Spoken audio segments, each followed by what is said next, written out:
Hello, folks. Welcome back. President Trump has signed an extension in a new law for the Africa Growth and Opportunity Act, AGOA, the duty-free trade program, which allows African states to ship their goods and services to the United States with no duty imposed whatsoever on 1,800 products and another 5,000 that qualify under general preferences.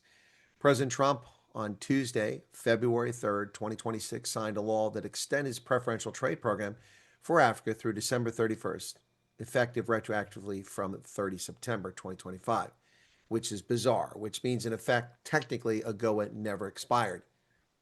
How can you prove it retrospectively? Are you going to give back the tariffs to the countries that paid tariffs to ship their goods here? I hope not.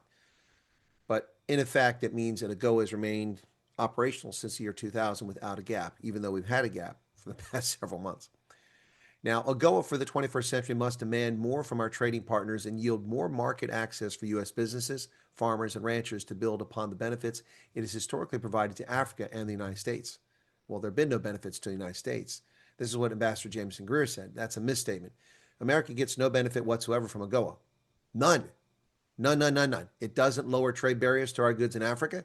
It doesn't get us duty-free access to Africa. It doesn't get rid of quotas or limits on our goods and services. So Ambassador Greer is being a politician. The benefits historically provided to Africa, yes, but to the United States, none. The only benefits for the United States is improved governance of African states, which has not been the case. We must also make sure that the program enhances U.S.-Africa trade and will work with Congress over the next year to modernize the program to align with President Trump's America First trade policy. Well, that's going to be a huge task because African countries are not going to eliminate their tariffs and barriers on our goods and services for the most part. Why? Because they're protectionists. Look at South Africa. 70% tariffs on poultry, limits on our automobile exports to South Africa. Also, the ban on our pork products. They're protecting their markets. In the coming days, the U.S. Trade Representative will work with relevant agencies to give effect to any modifications made to the harmonized tariff schedule of the United States as a result of the legislation reauthorizing the Africa Growth and Opportunity Act. Now, last month, South African Trade Minister Parks Tau welcomed passage of the extension of the bill. It's not an extension, it's a brand new law, saying that it would provide certainty and predictability for African and American businesses that rely on the program. And there's some truth to that, Parks Tau, but don't get too excited, South Africa. First off, South Africa is not eligible for AGOA. What? But they just passed it.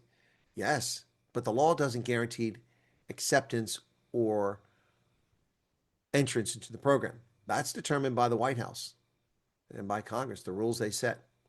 South Africa is not eligible. And besides, even if they were eligible, the 25% tariff on automobiles is not going away. So finished automobiles that are shipped from South Africa to America, just like cars that come from Europe and Asia, have a 25% auto tariff. It's not going away. If it did, you'd have a huge advantage over BMW's manufactured in Germany. It would be a huge bargain, but that isn't going away. So even if you are eligible for AGOA, which you're not, the auto tariff is not going away. Now, to qualify for AGOA's duty-free treatment, countries must establish or make continual progress towards establishing a market-based economy, the rule of law, political pluralism, and the right to due process, all of which are going by the wayside in South Africa. For example, expropriation without compensation is a direct violation of Section 25 of the South African Constitution and the International Declaration of Human Rights, to which South Africa is a signatory under the ANC. So South Africa is not following the rule of law. They're violating their own constitution to expropriate land from South Africans. And the argument that we're not expropriating land yet is insufficient. You've put in place an immoral and illegitimate piece of legislation that violates your own constitution, so you do not respect the rule of law, and therefore you're ineligible. And there's a host of other reasons why South Africa is ineligible. But to be fair, historically, under AGOA, the United States has looked the other way for many countries when they transgress, when they fail to live up to the agreement in AGOA for what they're supposed to be doing in order to have free access to our marketplace. We often look the other way. Now, countries have been removed in the past. Mauritania, I think, was removed and then put back in. Other countries have been removed from AGOA. But South Africa has been a transgressor violating all the norms of AGOA for years, and there have been no consequences. Will they be admitted this time? I don't know. If the Trump administration lets South Africa participate in AGOA, then the Trump administration is not serious about dealing with South Africa's behavior, the ANC's behavior.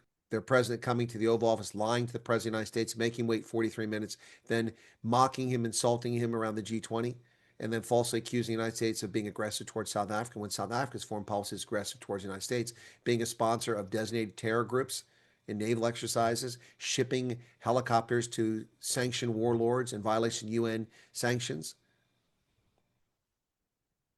recruiting mercenaries to fight in the Ukraine war, trying to undermine the U.S. currency. The list goes on and on. These egregious offenses, training Chinese fighter pilots with NATO pilots and NATO and American pilots, as well as using American produced simulators to ship to the Chinese communists. The transgressions are legion here. South Africa is ineligible for AGOA. Will they be part of it? We'll see. And of course, if the U.S. lets them in, then they'll crow that, see, things are better with the U.S. when they're not. And if they're kept out, they'll cry that U.S. is being aggressive. But an objective observer would say that South Africa does not qualify for AGOA. They just simply don't.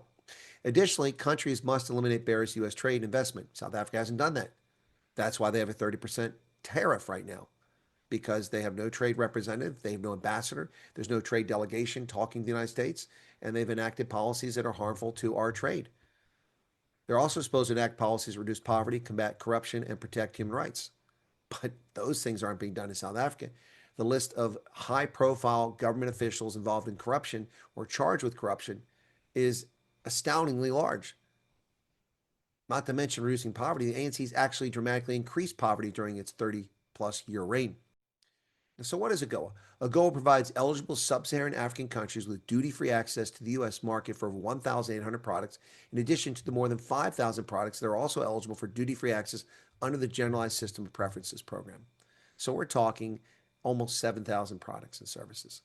Now, U.S. Trade Representative Jameson Greer said his office would work with Congress this year, as I said, to update the program for more market-based access for U.S. businesses, farmers, and ranchers, and to align with Trump's America First trade policy. But that means that African countries have to reduce their barriers. Don't think that's going to go over very well. The U.S. House of Representatives last month passed legislation to extend the law for 3 years, but the Senate reduced that extension to just 1 year. The House concurred with it, and that's how the bill went to Trump to sign into law. So AGOA is now extended through 31 December 2026. Will South Africa be part of it? I don't know. Should they be part of it? Objectively, no. And that's difficult and painful for South Africa's agricultural sector, which is already reeling from foot and mouth, and its automotive industry at a minimum. And I would hope they could be part of it, but the government of South Africa needs to start taking steps that align with its promises under AGOA, which it has not done. What say you, South Africa? Mzansi? Cheers.